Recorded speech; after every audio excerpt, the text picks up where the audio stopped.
Magandang hapon mga kapatid.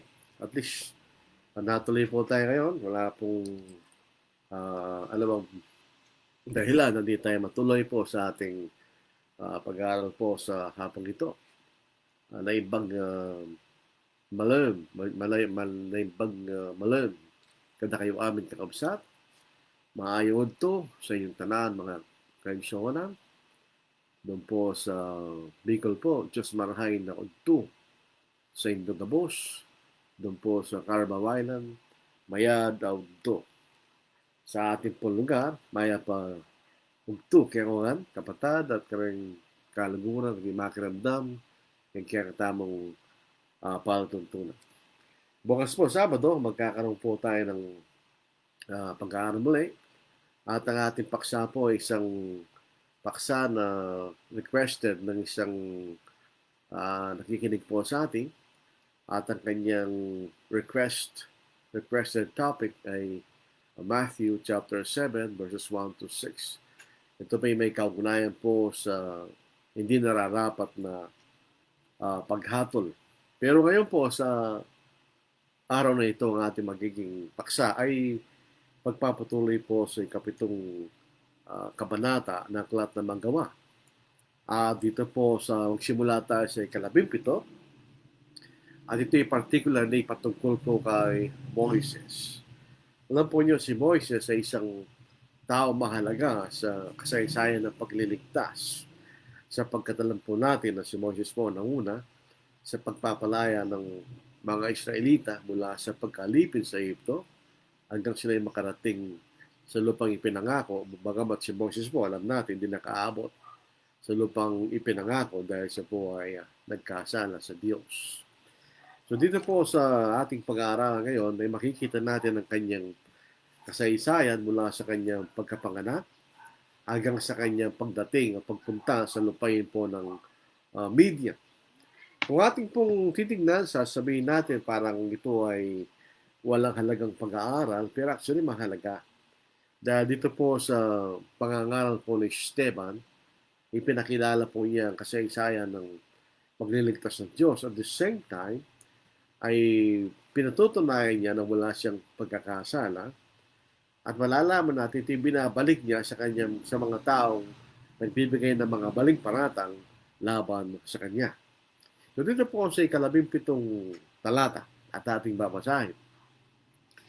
Ngunit ang nalalapit ng panahong ipinangako ng Diyos kay Abraham, ang ating sambayanan ay lumago at dumami sa Ehipto.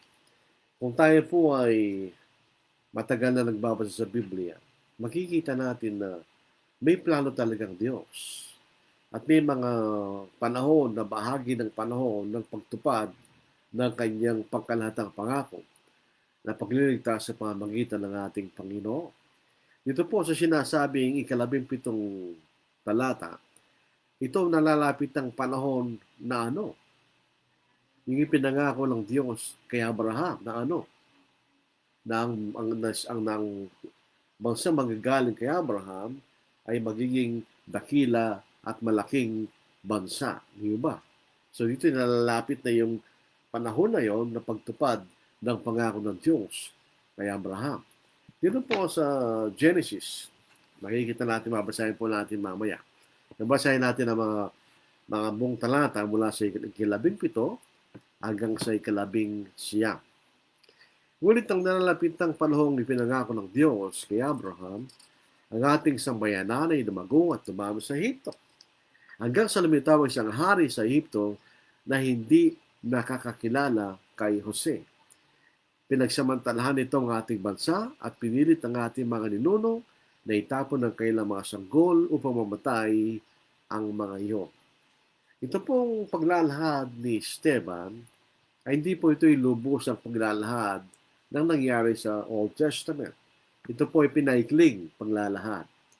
Ibig sabihin, ito po, halimbawa, makikita natin, pinilit ng ating mga ninuno na itapon ng kailang mga sanggol upang mamatay ang mga iyon. Yun po ito totoo, pero hindi lahat, sapagkat malalaman natin mga lalaki lang ang ipinapapatay ng Paraon. Di ba? So ito po isang pinaikiling paglalahad ng kasaysayan ng bansang Israel. Binanggit po rito ang nalalapit ng panahong ipinangako ng Diyos. Gusto natin bigyan pansin niyo sapagkat ang buong Biblia po, ang tema ng buong Biblia ay ang pagliligtas sa tao sa pamagitan ng ating Panginoon. Yan ang tema ng Biblia. Yan ang buong kasaysayan ng banal na sulatan. At ang doon pong paghahanda hanggang sa katuparan. Ang unang bahagi ng pangako sa Old Testament ay si Abraham ay magiging isang dakilang bansa at ibibigay ng lupain na ipapakita sa kanya ng Diyos. Yun ang unang bahagi. Ito'y patungkol sa bansang magagaling kay Abraham. At ang panghuli bahagi ay pagdating ng ating Panginoon. Na siya po'y galing sa lahi ni Abraham na magpapala sa lahat ng mga bansa sa lupa. So ito po'y bahaging pagtutupad ng plano ng Diyos. At napapasin po natin siya ditang nalalapit ng panahon. Hindi na po sa Marcos, unang kabanata, ano po? Ganoon din ang pananalita, pasinin natin. Na dito po kay Marcos, ito rin po isang pinaikling kasaysayan ng ating Panginoon. Ito yung pinakamaikli. Wala pong mga ibang detalye na nandoon kay Mateo at kay Lucas sapagkat ang ebanghelyo ito sinulat sa mga hentil. So hindi na kailangan yung mga ibang detalye na binigay ni Matthew sapagkat si Mateo sumulat sa mga Hudyo. Dito po sa Marcos, unang kabanata, 15 talata. And saying the time is fulfilled and the kingdom of God is at hand, repent and believe in the gospel. Doon makikita pa rin ang salitang nalalapit ng naganap ng panahon. So, ibig sabihin yung pagpapakilala ng plano ng Diyos, ng pagganap ng panahon na dati ng kaharian ng Diyos. Ito rin po sa Galatia, sa ika-4 na kabalata, sa ika-4 na talata, ganoon din. But when the fullness of the time had come, God sent forth His Son, born of a woman, born under the law. Ganon din, di ba? Siya nagpapakilala na may planong Diyos. Dito po sa 17 talata, sa 7 kabanata ng Gawa, may planong Diyos sa pagkakaroon niya ng isang bansa na galing kay Abraham. At sa pagkakataon ito, malapit na yung kanya. So, ang pangako ng Diyos kay Abraham ay sa Genesis chapter 22, verses 16-17 ay binigyan ng detalye. Pagkatapos po natuparin ni Abraham, ang utos ng Diyos na iyahin niya ang kanyang tunang anak na si Isaac. At dito po sa 22 kabanata ng Genesis, sa 16 hanggang 17, basahin po natin. At sinabi niya, sumumpa ako sa aking sarili dahil wala lang mas mataas sa kanya. Dapat ng Panginoon ay susumpa. Pag tayo po'y sumusumpa sa mas mataas kaysa sa atin. Kung tayo po nasa korte, tayo sumusumpa sa judge na mas mataas sa atin. Pero ang Diyos ang pinakamataas sa lahat. So, wala na siyang ibang susumpaan na mas mataas sa kanya. Sabi nito, ako'y sumumpa sa aking sarili. Wika ng Panginoon, sapagkat ginawa mo ito at hindi mo ipinagkaisa akin ang iyong anak, ang iyong kaisa-isang anak. Tunay na pagpapalain kita at pararamihin ko ang iyong binhi, na gaya ng mga bituin sa langit at mga buhay sa baybay ng dagat at makakamit ng iyong binhi ang pintong bayan ng kanyang mga kaaway. Ang tawag po rito ay hyperbole. Hindi naman literally nilutupad to na ang lahi ng galing kay Abraham ay kasing dami ng bituin sa langit. Dahil sa totoo lang, hanggang ngayon, hindi natin mabilang ang mga bituin sa langit. At hindi rin natin mabibilang ang buhangin sa baybayin. Hindi natin mabibilang ang butil noon. Imposible yan. So, meron pong dito natin i-apply ang kaalaman natin sa pag-uunawa sa Biblia. Kapag ang isang bagay ay imposible, ito'y talinhaga. When a thing is impossible, it is figurative. So, ito pong sinasabi ng Panginoon dito, kasing dayang bituin sa langit, at ang mga bilang ng mga buhangin sa baybayin ng dagat, imposible bilangin yun. That's impossible. So, hindi sinasabi lang, magiging marami ang iyong bansa. Magiging marami, dadami ang iyong bilang ng iyong bansa manggagaling sa iyo. Dito po sa binasa natin to, ganun na. Dumami at lumago ang bansang Israel sa lupain po ng Ehipto. Dahil malapit ang tuparin ng Diyos ang pangako ng Diyos kay Abraham na siya maging isang dakilang bansa. So isang bansang dakila. Ganyan. At nangyari pong kadakilaan na yan sa panahon ni David at ni Solomon na ang bansang Israel nasa kanyang pinakadakilang panahon na yun.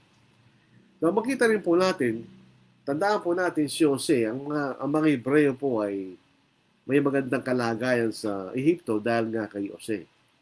Dahil si Jose, once upon a time, ay alos siyang pinakamakapangyarihan sa lupain po ng Ehipto at siya pinagkatiwala ng Paraon at siya gumawa ng maraming mabuting bagay para sa Ehipto. Pero dumating po, dumaan ng panahon, matagal na pong panahon, ilang generasyon na dumating. So hindi meron po dumating na isang hari na hindi kilala si Jose. Imposible hindi nila alam si Jose. Ibig sabihin, hindi na kinikilala ang mabubuting mga gawa na ginawa ni Jose.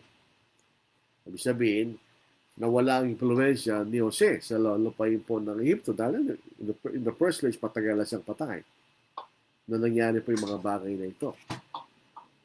So mga kapatid, hindi na kilala si Jose. So anong ginawa po ng haring ito? Kung si Jose ay buhay pa, hindi nila magagawa sa bansang Israel ang ginawa ng haring ito.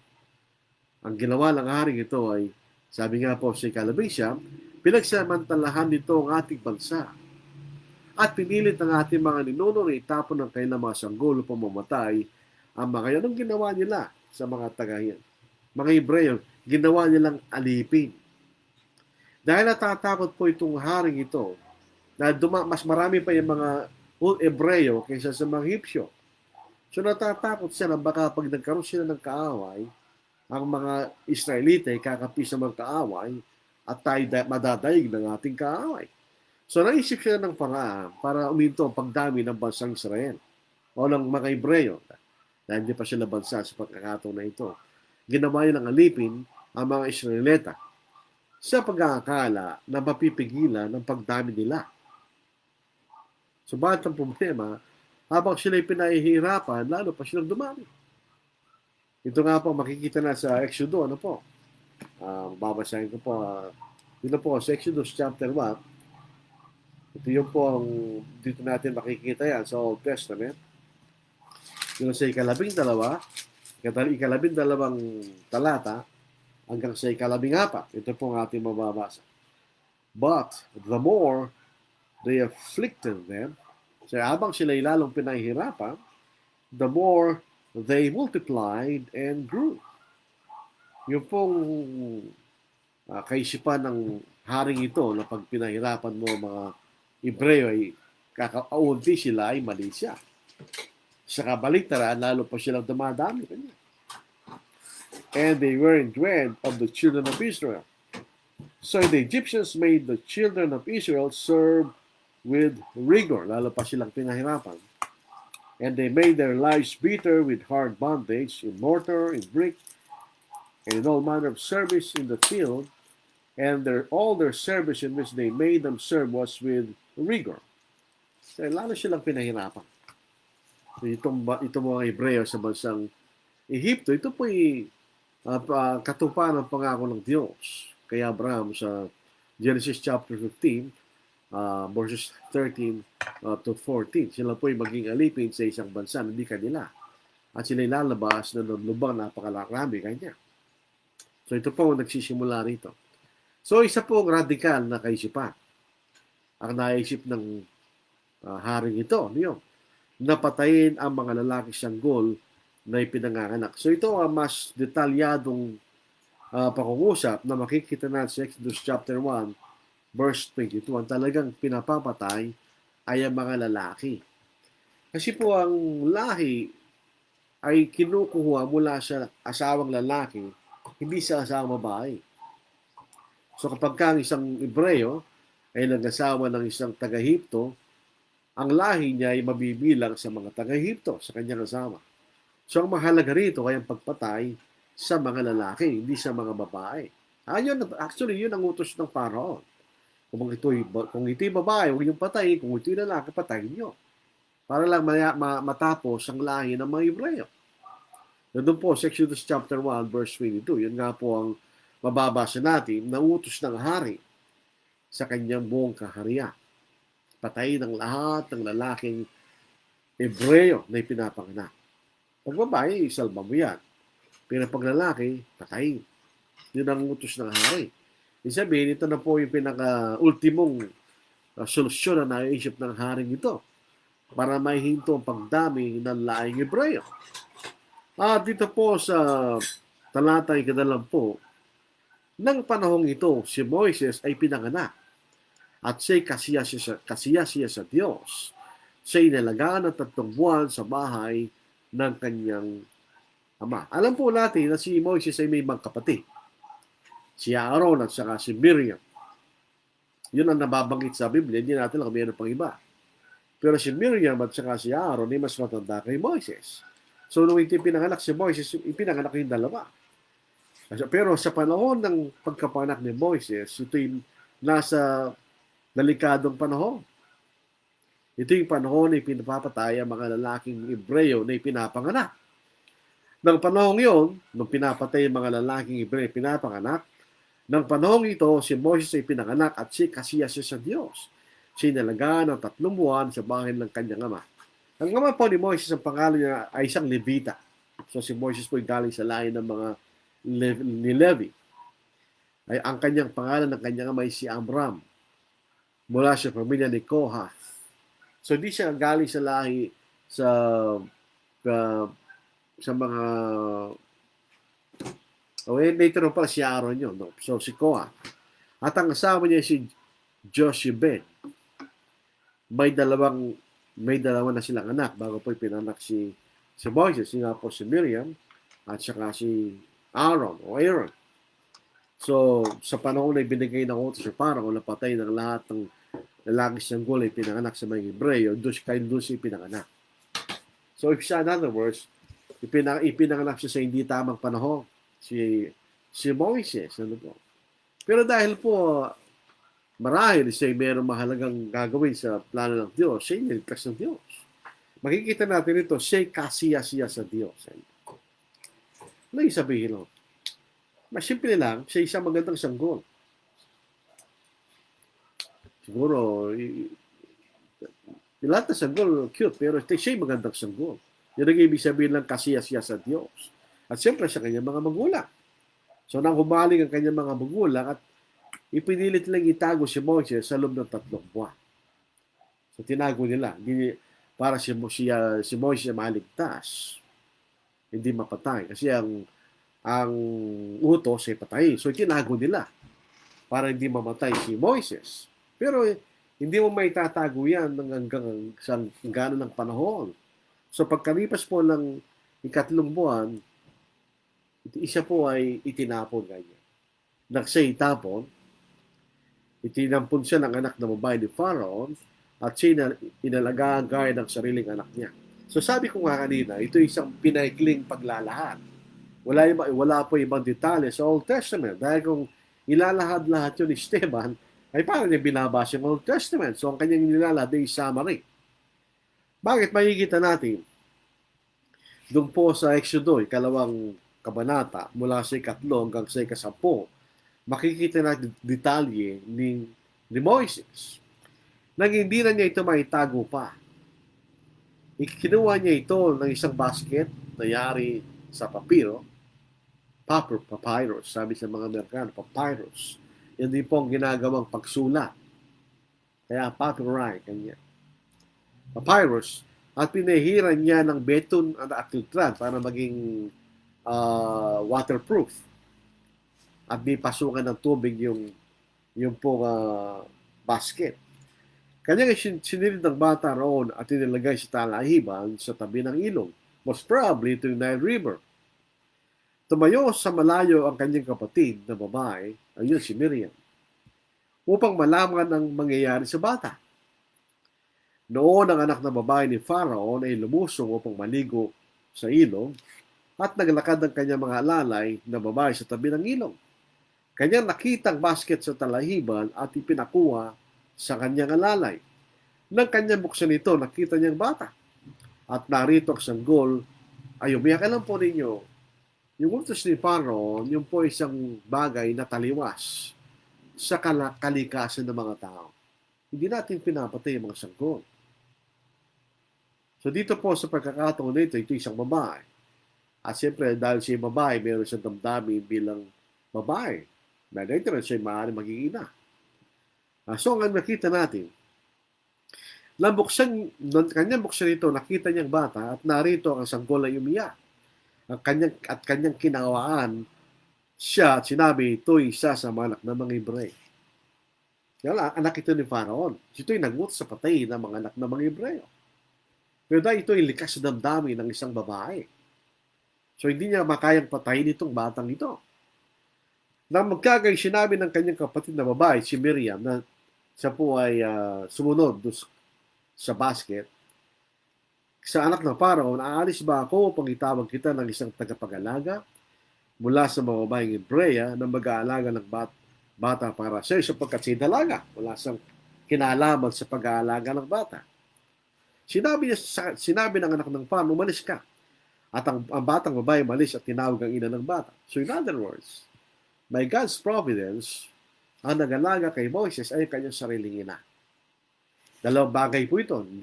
Isang bagay hindi namatay si Moses at ang pangalawa ay siya pa nag-alaga sa kanyang anak. Sinabi ng anak ng Pharaoh sa kanya, dalhin mong batang ito at alagaan mo para sa akin at uupahan kita. Kaya kinuha ng babae ang bata at tinalagaan ito. So makikita niyo, bumalik si Moses sa kanyang tahanan. Pasamantala. Ang bata ay lumaki at kanya dinala ito sa anak ni Pharaoh. So lumaki na yung bata, hindi sinasabi kano ang edad niya. Pero may panahon na nakilala niya si Jochebed, na kanyang ina, sapagkat tinalagaan niya. So hindi mawawala yung relasyon na yun, later on. Siya nagkaroon po ng impluensya ang ina ni Moses kay Moses. Makikita natin. Ang bata ay lumaki at kinilala sa anak ni Pharaoh at ito naging kanyang anak. Kanyang pinangalanan siyang Moses o Moses. Dahil sinabi niya sapagkat aking iniyahon siya sa tubig. Yun ang pinanggalingan ng pangalan niya. Sinasabi rito, inalagaan gaya ng sariling anak.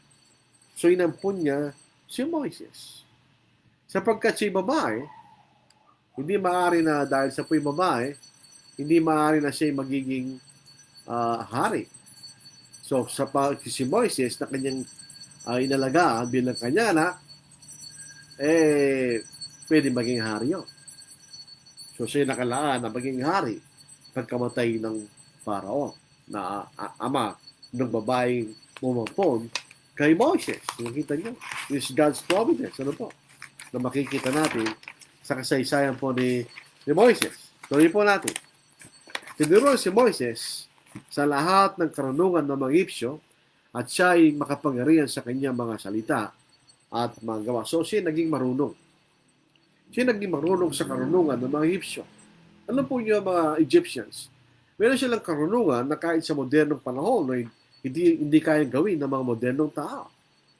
Yung mga tinatawag ng mami na kung saan na preserve nila yung katawan ng bangkay ng isang tao, hindi magawa ng modernong tao yun. Na mapreserve nila isang katawan ng patay sa mahabang panahon, hindi ito maagnas. Hindi kayang gawin ng mga modernong tao yan ngayon. At makita natin yung paggawa ng mga pyramid, ito'y karunungan ng mga Egyptyo, hindi rin kayang gawin ng mga modernong tao ngayon. Kahit sa kailang modernong teknolohiya na inisip nating napakataas at napakagaling, hindi nila kayang gawin yung mga pyramids. Sabi ng ibang mga sa akin palagay, hindi nag-iisip ng tama. Yun dapat ginawa ng mga alien. Patunayan mo na may alien bago nila sabihin nyo. Pero kung pag-aaralan, pag niniwala natin Biblia, walang aliens. Ang tanging may buhay lamang sa lahat ng nilalang ng Diyos ay ang earth, wala nang iba. Tinuruan si Moises lahat ng karunungan ng mga Egyptyo at siya'y makapangyarihan sa kanyang mga salita at mga gawa. Number one, siya'y anak ng Pharaoh. So meron na siyang kapangyarihan doon. Pero ang karunungan ng isang tao ay nagbibigay sa kanya ng kapangyarihan sa mga kanya sinasabi at sa kanyang mga gawa. Sabi nga po nasirang Ernie Baron, knowledge Knowledge is power. Ganyan. Siya ba ron? Tama yun. Ang kaalaman ay bibigay sa atin ng kapangyarihan. Kasi din po yung doktor na may karunungan sa medisina ay nagkakaroon ng kapangyarihan sa isang taong may sakit. Di ba? Ang taong ang isang inyero na marunong gumawa ng bahay ay nagkakaroon ng kapangyarihan sa isang taong magpapagawa sa kanya. So, gayon din po si Moises. Na sinaturuan sa karunungan na mga ipsyos ay naging makapangyarihan sa kanyang sinasabi at sa kanyang mga gawa. Siyempre, kung alam nila kayo marunong, ikay paniniwalaan. At yun ay kakaroon ka ng kapangyarihan. Yung pag-isipin po natin na mga ipsyo ay may malalim na kalaman sa pag-ana astrolohiya. Ano po? Astrology, yung pagtingin sa mga heavenly bodies, pagbibigay ng kahulugan ng mga panaginip, at sa medisina, sa matematika, paano nila na-calculate yung perfect pyramid. Marunong sila sa trigonometry, di ba? At musika. So sila po ay meron silang magandang sibilisasyon. At dahil si Moises ay lumaki sa tahanan ng anak ni Paraon, natututo siya sa karunungan ng mga taga-Ehipto. Pwede lamang doon. Nasandaan po natin, kilala ni Moises si Jochebed. Sa pagkakataon ay maaaring hindi niya alam na yung kanyang ina. Pero so dahil kilala niya si Jochebed, nagkaroon po ng impluensya si Jochebed kay Moises. So nagkaroon siya ng kaalaman tungkol sa kanya, sarili. Later on, paano nalaman na siya isang Hebreo? Di ba? Paano nalaman yun? May nagsabi sa kanya na siya isang Hebreo. Hindi talaga siya Egyptyo. Siya isang Hebreo na kinukup lamang ng anak ni Pharaoh. No, mahal sinabi mismo ng anak ng Pharaoh na siya isang Hebreo. Pero hindi pwedeng walang pinagmula ng kaalaman na yun. So, maaaring nalaman din niya sa kanyang ina na si Jochebed na nag-alaga sa kanya. So, makapangyarihan sa kanyang gawa at salita. In other words, ibig sabihin noon, si Moises ay kinikilala sa Egypto. At siya ginagalang bilang marunong sa Egypto. So, paghinan natin, mataas ang kalagayan niya sa kaharian ng Egypto. Siya ay mayaman sapagkat siya anak ng Pharaoh at siya marunong. Dahil siya tinuruan sa lahat ng karunungan ng mga taga-Egypto. Di ba? So, katulad ni Apostle Paul, si Moises ay may mataas ng taas sa lipunan ng mga Hebsyo. Pero dito po sa sumunod na talata, na nga siya 40 taong gulang na. Pansinin po natin, si Moises na po ay ng 120 years. So yung 40 years old, bata ka pa no? Sa atin, 40 years old, hindi na bata yun. Dahil mamatay yung tao ngayon sa konteksyon ng mga Pilipino, 60s to 70s. Pinakamatanda, 80s. Sa kanya 80s. Yung po napapasin ko, yung mga una-unang generasyon sa amin, sa edad, sa mga tiya at tiyo, namamatay sila sa 80s, 86, 85, gano'n. Pero most probably, pagdating sa atin, mababawas yun. 17, something. Dahil po sa, maganda na po ang sa medisina. Ano po? Na siya 40 taong gulang na, naisipan niyang dalawin ng kanyang mga kapatid na mga anak ni Israel. Paano niya naisip yun? Paano niya nalaman na siya isang Hebreo?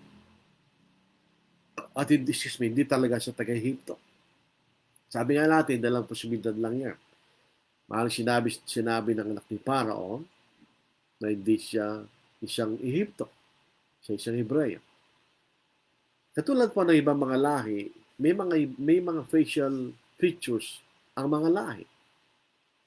Maaari paglaki ni Moises, siya naiiba sa itsura ng mga taga-Ehipto sapagkat siya likas na isang Hebreo.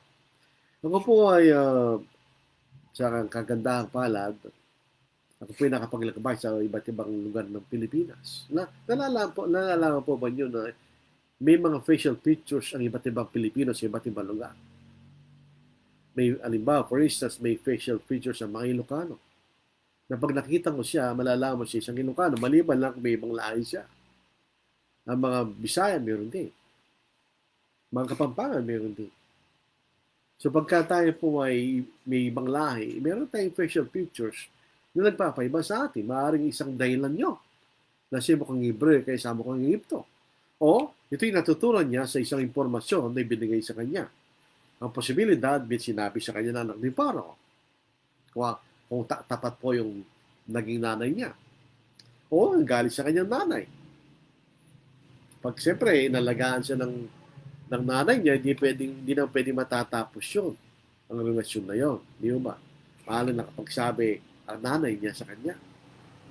Kasi naisip niya na siya isang Hebreo kaysa isang Ehipto. Pagpapasin po natin, malaki na yung bata nung ibinigay doon sa anak ng Parang. So maaaring meron na siyang memory tungkol sa kanina. Regardless, may pinanggalingan na impormasyon si Moises para malaman niya na siya isang Hebreo. Sabi niya, dalawin. Alam po ba yung salitang dalawin sa Biblia? Ay hindi lang dalawin. Sa atin, sa Pilipinas, pag dinala mo isang tao, pupunta mo sa bahay niya. Dinala mo siya kanya. Sa mga Amerikano, yung salitang visit ay makipag-usap ng matagal. Yung visit. Yung sa bagong tipan, ang salitang dalawin ay may kahulugan ng tulungan. So, pumunta siya sa lupay ng Goshen dahil doon ng mga Hebreo upang tulungan sila. Yung po dito po sa Santiago, at chapter 1, verse 27, sinabi rin po yung salitang dalawin doon. Ang dalisya na relihiyon at walang dungi sa harapan ng ating Diyos at Ama ito. Ang dalawin o tulungan, dalawin ng mangulila at mabayang balo sa kanyang kahirapan at panatilihin ang sarili na hindi nadungisan ng sanglibutan. Anong kwenta ng dalawin mo sa pag-iihirap niya? Bisan dalawin tulungan sa kanilang pag-iihirap, yung mga babayang balo. So, bakit yun ang ginawa ni Moises? Siya pumunta sa lupain ng Goshen upang tulungan ang kanyang mga Hebreo na naging alipin ng Paro na sila pinahihirapan. Ganyan. Sa ika-24, nang makita niya isa sa kanila pinahihirapan o sinasaktan, kanyang ipinagtanggol at ipinagiganti ang inaapi sa pamagitan ng pagpatay ng Ehipsyo, sa Ehipsyo. So, pinapahirapan, sinasaktan. Sabi, hindi lang sinasaktan, talaga sinasaktan. Dahil wala nang ama ang mga taga-Ehipto sa mga taga-Hebreo. Ang talagang laing nila ay pahirapan, saktan upang huwag na silang dumami. Yun ang kailang layo yun. Pero makita natin ipinagtanggol at ipinagiganti. In other words, hindi po malumanay ang ginawa ni Moises. Mabagsik ang ginawa niya. At napatay niya ang Ehipsyo na nananakit doon sa Hebreo. So, dito po inaapi, ipinaganting inaapi. Ang salitang ito ay nagpabigay sa atin ng inference na kaaba-aba na yung Hebreo sinasaktan ng Ehipsyo. Kasi galit ni Moises ay napatay niya yung Ehipsyo. Napo niyo ito ay isang pagpapakilala ng pagmamalasakit ng Moises sa mga taga-Ehipsyo. Ito rin binibigyan niya ng tanda o signal ng mga Hebreo na sila magising at magkaisa at lumaban sa mga taga-Ehipto na umaapi sa kanila. Tandaan natin, mas marami sila kaysa sa mga taga-Ehipto. Pero kung makita natin, dito nakikita ng kanyang mga kababayan. So dito po sa 25, noon ay nainisip niya na naunawaan ng kanyang mga kababayan na ibinigay ng Diyos sa kanilang kaligtasan sa pamamagitan niya, ngunit hindi nila naunawaan. Paano nalaman na naisip ng Moses yun? Hindi sinasabi ng Biblia.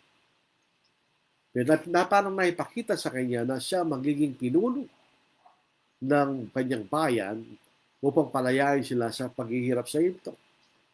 Maaaring ito ay naipakilala sa kanya, pero si Moses gumawa ng sarili niyang paraan. Sa inaakala niyang paraan, ito yung dating paraan na gagawin niya para siya maging manguna sa kanyang bayan. Alam niyo, naisip natin, nung siya 40 taon, di pa siya handa sa gawain niyo. Na meron, nakita natin na kanyang kabagsikan, kawalan ng pagtitimpi sa kanyang sarili, napatay ng Egyptio. Hindi siya pwede maging leader sa ganong klaseng kalagayan. So, maaari ito yung providence na nangyari sa kanya. Ano yan? Makita natin na yung kanyang pangunguna, naisip niya yun eh. Pero hindi pa siya handa sa pagkakataon na ito. Dito natin makikita, hindi niya naunawaan na siya ang magiging pinuno nila para palayain sila, ang palayain ng mga Hebreyo sa Egypto. Ito yung paglalarawan ng pag-uugali ng mga Hebreyo. Lagi lang tinatakwil ng mga sinugo ng Diyos. Tinakwil nila si Moises. Sa ulang pagkakataon, di ba? Na siya nag-attempt na ipakita na siya ang pinuno na magpapalaya sila mula sa lupain ng Egypto. Sa sumunod na talata, ngunit itinulak siya at nananakit sa kanyang kapwa na sinasabi, sino ang naglagay sa iyo na pinuno at hukom sa amin? Verse 26, lumadag tayo. Nang sumunod na araw, sa pagkataas na patay niya yung Egyptio, nang sumunod na araw, lumapit siya sa kanila samantalang sila nag-aaway.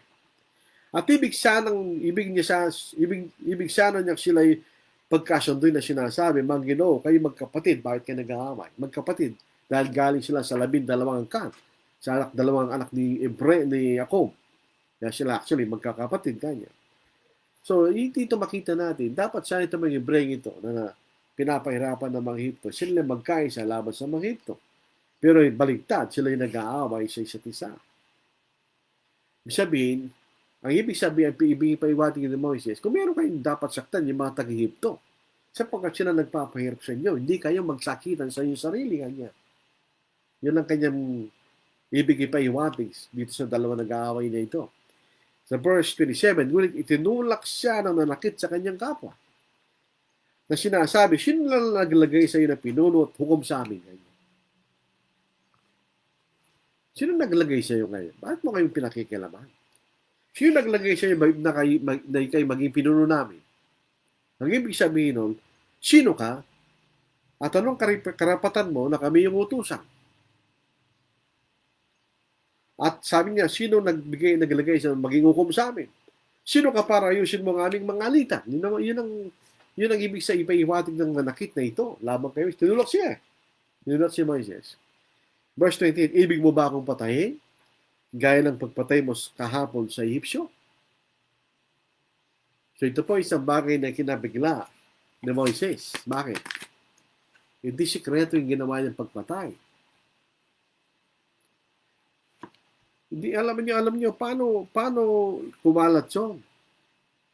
Maaaring ba sabi pares, yung lamang pong Egyptio at yung Egyptio at saka yung Hebreo yung pinahirapan na nandoon nang patay niya yung taga-Egyptio.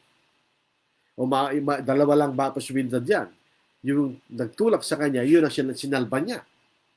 Laban doon sa Egyptio. Pangalawa, yung sinalba niya ay kinalat niya itong ginawang mabuti ni Moises. Na siya sinalba laban sa Egyptio. So yung ibig sabihin nito, yung ginawang pagpatay ni Moises doon sa Egyptio ay kumalat. Kumalat na, hindi na ito sikretong bagay. Ano ang magiging problema doon? Ang magiging problema doon, siyempre may problema yun dahil si Moises ay pinatay isang Egyptio. So nakikita ko po, reading between the lines, maaaring alam na rin ng Pharaoh na si Moises ay hindi isang Egyptio, siya isang Hebreo. Kasi hindi naman siya mukhang Egypto. Hindi naman siya lahing gano'n. Maaaring alam na niya, di ba? Maaari. Sa verse 9, namamin niya ito, tumakas si Moises at naging dayuhan sa lupain ng Midian kung saan siya naging ama ng dalawang lalaki. So bakit siya tumakas? Sa kanyang pag-aakala, siyempre, sinong pinatay niya? Isang Egyptio. So kung siya'y pumatay ng isang Egyptio, at ito'y makarating sa Pharaoh, siya'y padadakip at parurusahan. Dahil siyempre na isang pagtraidor sa Ehipto. Bilo mo, ikaw tinuturing na isang Egyptio at tapatay mo kapwa mo Egyptio. So yun po ikay traidor. At talaga ikipapatayin. At sa ganitong pagkakataon, tama ang inaakala ni Moises. Tama. Bakit? Bumalik tayo sa orihina, sa Exodus chapter 2 verse 15. Nang mabalita ng Paraon ang bagay na ito, ninais niyang patayin si Moises. So makikita natin, hindi natin alam ang pamilya ni Paraon. Kung meron pa siya ibang anak, maliban sa kanya anak babae. Maaaring meron ng, dahil si Moises ang next in line, maaaral sa pagkahari, may mga ibang apo, si Paraon o anak na lalaki na laban kay Moises. So, alam niyo yung politika, ganun talaga, di ba? So, makita natin, kaya tumakas po si Moises at pumunta sa lupain ng Midian. Yung mga lugar noon ay pangalan ng mga tao. Alam po ba yan kung sino si Midian? Kung babalik tayo sa kasaysayan ni Abraham, sa Genesis chapter 25 verse 2, si Midian ay kaapatak ni Abraham kay Ketura. Naalala po natin, namatay si Sarah, kaya nag-asawa muli si Abraham. At ang pangalan niya ay si Ketura. Bumalik po tayo na po. Sa Genesis chapter 25 verse 2. Basahin natin. Ito po ang ating mababasa sa kasaysayan. Dito po sa namatay si Sarah sa 67, then Isaac brought her, si Rebekah, into his mother Sarah's tent. And he took Rebekah and she became his wife, and he loved her. So Isaac was comforted after his mother's death. So patay na si Sarah. Pagkamatay po ni Sarah, Abraham again took a wife, and her name was Keturah. And she bore him, verse 2, she bore him Shimram, Jokshan, Medan, Midian, Ishbak, and Shua. So itong mga Midianites, ito po ay galing doon sa ikaapat na anak ni Abraham kay Keturah. So doon pumunta si Moises. Doon sa lupain po ng Midian. Ito pong Midian ay sa southern part ng Arabian Peninsula. Southern part. Sa panahon na ng Yemen, siguro, Yemen. So doon ang mga Midian. Pero ito malawak. Malawak ang kanyang sakop. Ito lupain na ito. Po. So doon nakarating si Moises sa lupain ng Midian. Ngayon, dito po, siyempre, nag-asawa siya ron. Ang pangalang asawa na si Sephora at nagkaroon siya ng dalawang anak. Ang pangalan ng unang anak niya ay si Gershom, nang ibig sabihin, dayuhan sa lupain. Hindi po siya taga-Midian, siya'y dayuhan doon. At si Eliezer, nang ibig sabihin, ang aking katulong ay ang Diyos. God is my helper. So, yung pangalan, mayroong kahulugan. So, nakaabot doon si Moises. No, say 40 years old. 40 years later, yun ang susunod natin pag-aaral bukas, mula sa talatay 30, siya babalik sa Egypto. At doon niya pinalaya ang bayan mula sa mga Egypto. Alam po ninyo, ang paglalahad dito ni Esteban ay hindi lamang simpleng paglalahad. May malalim na dahilan. Kaya nagalit sa kanya ang mga taga-Sanhedrin at mga Udyo na nakikinig sa kanya. Sa paglalahad po ni Esteban, number one, ang unang layunin niya, tinataliwas niya yung pakusasyon na sinisira niya si Moises. Hindi niya sinisiraan si Moises. Kinikilala niya kadakilaan ni Moises. Kaya nilahan niya kasaysayan ni Moises. Di ba? Kung sinisiraan mo ang isang tao, wala kang pakialam sa tao yun. Pero ito, sinabi niya kasaysayan ni Moises na isang taong kinasiyahan ng Diyos upang maging pinuno sa kanilang bayan. So, dito, blasphemy against Moses. Yung sinasabi nilang ipinangaral ni Esteban ay paninira o blasphemy laban kay Moses. Pangalawa, makikita natin, itinakwil ng mga Hebreo si Moses. Diba? Sino ka? Sino naglagay sa iyo? Paano maging pinuno at hukom sa amin? Tinakwil nila si Moses. Nung ino-open na Moses sarili niya na maging pinuno nila at para palayain sa lupain ng Egypto, tinakwil nila si Moses. Yung makikita natin. Yung sa kasaysayan ng paglalahad ni Esteban, itinakwil nila si Moses. Ngayon, by inference, itong mga Sanhedrin na ito na nag-aakusa laban o yung mga nag-aakusa laban kay Esteban na ito naman ay pinakikinggan ng Sanhedrin. Itong mga tao ito, by inference, ay sumasalungat kay Moises. Bakit? Si Moises ay inihula niya ang pagdating ng Panginoon. Yun po sa Deuteronomy chapter 18, verse 15. Palilitawin ng Panginoong Diyos para sa iyong isang propeta na gaya ko. Nagaya ko mula sa iyong sarili mga kapatid, sa kanya kayo makikinig. Sino yung propeta yun? Yan ang ating Panginoon. In other words, dapat nilang tanggapin si Kristo dahil ito sinabi ng Moises. Tinakwil niya lang ating Panginoon na inihula ni Moises. So, tinakwil din nila si Moises. So, kung ang mga nakikinig kay Esteban ay nag-iisip, binabaliktad ni Esteban ang pangyayari. Na sinasabi ni Esteban, imbes na ako ay inyong akusahan na lumalabang kay Moises, kayo ang lumalabang kay Moises. Tinatakbo niya si Moises. Bakit? Si Moises ay nanghula tungkol sa ating Panginoon.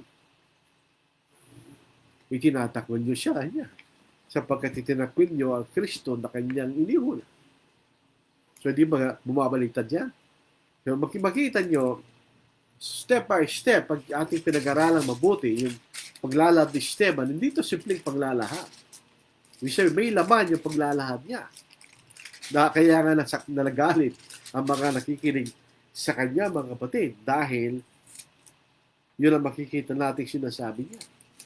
Dahil ang ating Panginoon, so yung sinasabi ni Moises, na propeta na sinasabi niyang ilalagay ng Diyos. At kung sino man ang hindi makinig sa kanya ay papatayin ng Diyos. So yan ang ating Panginoon na sinasabi po ni Moses. So, nireject nila ang ating Panginoon. So, nireject nila si Moses. Bakit?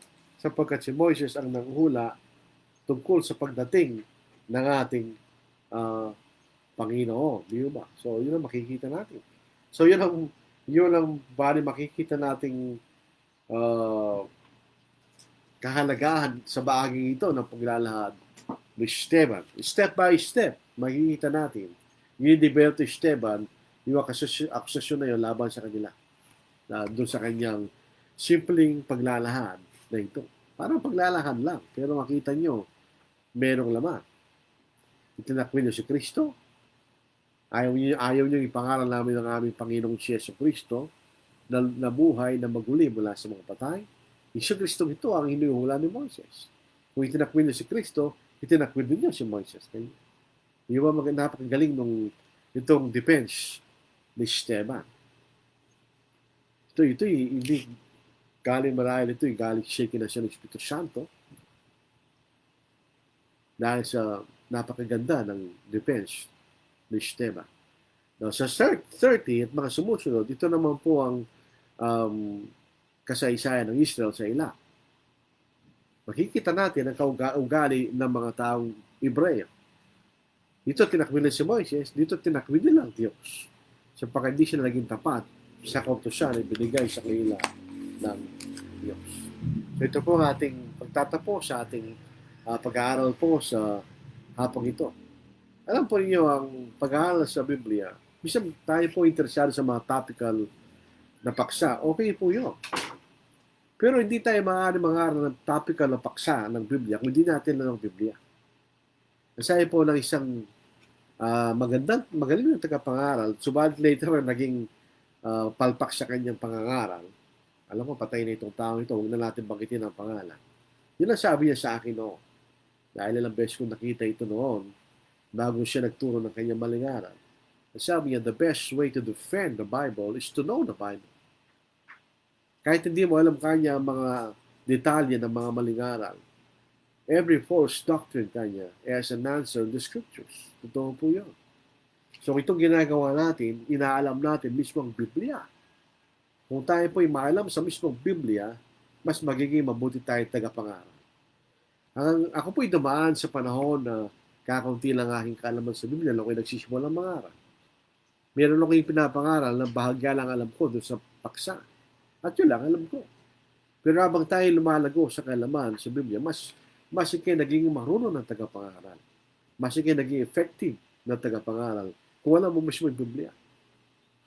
Kaya mga Genesis, napakahalagang pag-aralan ng Genesis. Ito ang foundation ng buong Biblia.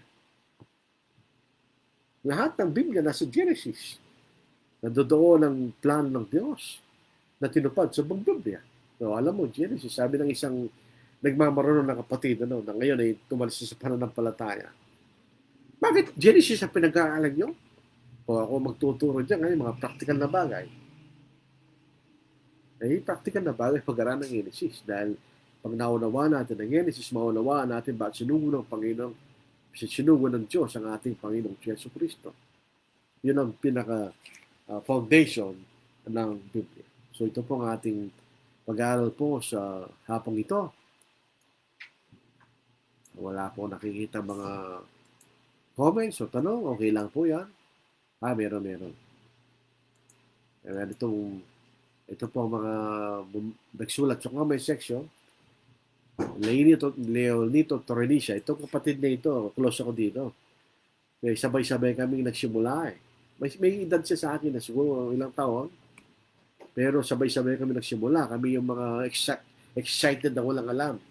Usually, nandun kami palagi sa Baguio noon sa invitation ni Brother Gawe. Nandun kami. Palagi nga doon sa lectureship. Palagi kami lang ang close dahil kami yung mga bago noon eh. Bagong mga musbo na mga ngaral. Ang mga kasama para matatanda. Matagal ng mga ngaral. So, excited kami. Kami tatlo yan. Si Brother Nito, yung kanyang kapatid si Romeo. At ako, umisa kasama namin si Matt Jr., si Matt Sibayan Jr. Nakama po niya ay sumakabilang buhay na nakarang araw. May malungkot na nangyayari sa atin kasi nawawala na yung mga matanda. Ano po? Ang bigat ay umaatang na sa ating mga balikan. Wala na yung mga higante. Namamatay na sila. Si Arda Silo, magandang hapon po sa lahat na nakikinig. Si Melinda Dizoncenis, ito po yung taga-Unity Street. Church of Christ, good afternoon po, Brother Lord. Kenneth Esquadra, good PM po. Ito po si Kenneth Esquadra, taga-ano ito, taga-Baybay Leyte. Iram Roma Quixada Quinto, haba po ng pangalan. Good afternoon po sa ating lahat ng mga kapatid. Baka ito po yung taga-Cabanatuan City. Shida Esquadra, good PM po Brad, watching from San Jose Romblon. Ito po yung tinatawag natin Carabao Island. Ito pong gawain sa Carabao Island ay naging posible dahil po kay Brother Juanito Esquadra. Meron siyang anak na umalis sa Baybay Leyte nung siya ay teenager. Hindi niya na nakita mula noon. 18 years nung lumipas. 18 years old, umalis na siya. Hindi na niya nakita. Dahil po sa Facebook, minsan nakakatulong ang Facebook, na-discover niya na itong anak niyang ito ay nakapag-asawa na San Jose Romblon. So kami, ako at saka si Brother Nilo Sabala, pumunta kami doon. Nangaral po kami at 13, 14 na kala na bautismohan, pero ang problema, walang maging mangaral. So si Brother Esquadra po, iniwan niya bye-bye, pumunta siya sa kasama ng misis niya, pumunta sila na tumira sa lupain po ng San Jose Romblon o Carabao Island. Ngayon po ang kanyang anak, doon. Yung panganay, panganay siya sa mga anak niya po nakakaraw doon. Ito po ang kanyang CJ Esquadra, ito yung ako niya na nandun sa Carabao Island. Email Dagulto Tabihe, magandang gapon po sa inyo mga kapatid. Oljan Ocampo, ito yung taga Dubai. Good afternoon po. Sheryl Balbaboko, ito yung taga Napotas. Good afternoon po, Brad. Kennedy Piligambol, ito yung taga Dasmariñas, Cavite. Literal siya, libang mula sa Ksiyari si Moises, matutuloy pa rin ba ang propesya kay Kristo? Yun ay magandang tanong. Oo. Alam nyo, mayroon pwedeng pumalit kay Moises para matupad ng Diyos ang kanyang plano. Naalala po ba nyo na nung nagalit ang Diyos sa mga Israel? Nung umakit si Moises sa bundok at tumagal siya rin nakipag-usap sa Diyos at ang si bumaba ng kanyang mukha ay nagninining dahil sa pinalapit sa kalalatian ng Diyos. Ang mukha ay nagninining. Excuse me. Nung tumatagal sa bundok, itong bansang Israel, yung tusa si Aaron, ibinigay lahat ng kailang ginto at sila gawa ng isang ginitong guya, golden calf. At sinamba nila. Galit na galit ang Diyos. So sabi niya, papatay ko ng bayan ito at magsisimula ako sa iyo. Ano ibig sabihin? No? Pwedeng alisin ng Diyos sa mga taong ito at magbago siya at matutupad pa rin niya ang kanyang bala. Yan ang makapangyarihan ng Diyos. Pero yan po ay isang tanong na hindi naman nangyari. Parang yung tanong na ginatanong sa akin, pag pinag-aaral ang Genesis, paano kung hindi nagkasala si Adam at saka si Eva? Sabi ko, magandang tanong yan, pero walang sagot. Bakit? Hindi naman nangyari. So, paano natin sasagutin ang isang bagay hindi nangyari? Di ba? So, sa tanong na yan, hindi na mga Diyos yung makapangyarihan. Pwede niya pa rin gawin ang kanyang plano na ibahin niya yung mga taong gaganap doon sa kanyang gagawing plano at darating ang Panginoon sa lupa. Wala na po tayong tanong. So, ano po, maraming salamat sa inyong sama-sama nating pinag-aaralan po ang bahaging ito sa kalat ng mga gawa.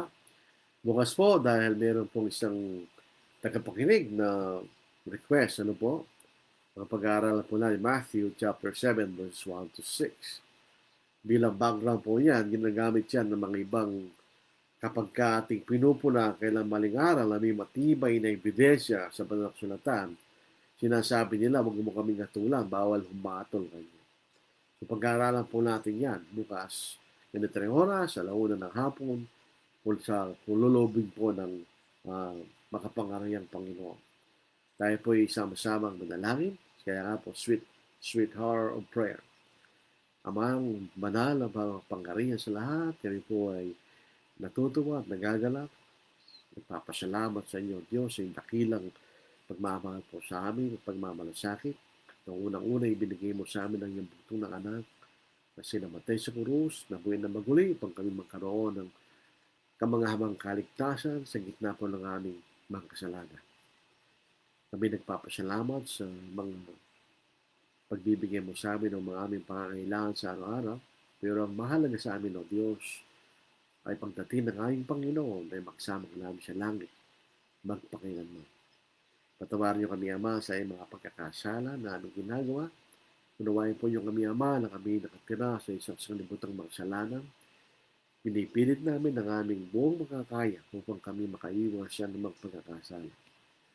Subalit tatawarin niyo kami, Ama, kung paminsan-minsan kami po ay natutukso at nagkakamali. Patawarin niyo, Ama, mga tao nagkakamali laban sa amin, katulad ng pagpapatawad niyo sa amin, O Diyos. Nakita po namin naman na sa pagkakataon na ito, ang mga sanglibutan ay nababalot ng panganib po ng COVID-19. Kayo po ang lubos na nakakaalam o mga Panginoong Diyos kung ano mabuti. At pagtitiwala po kami sa inyo, Ama, ng darating panahon na ito'y magtatapos. At manunumbalik kami sa dati na normal na pamumuhay, na matiwasay kami at payapang naglilingkod at sumasamba sa inyo, O Diyos. Sana po itulungan niyo mga kapatid na nangangailangan, mga kapatid na nasa gitna ng paghihirap at pagkapisan at pagsubok sa mga panahon ito. At sa mga kapatid na namatayan dahil po sa COVID. At lahat ng mga bagay nito ay aming buong pusong pinagpapasalamat at pinapanalangin sa pangalan ng Kristo. Amen. So wala pong naging tanong. So bukas po, loobin ng Panginoon, sama-sama tayong muli sa ating pag-aaral sa salita ng Diyos. Maraming salamat sa inyo at sana ay mag-ingat kayo. Stay safe.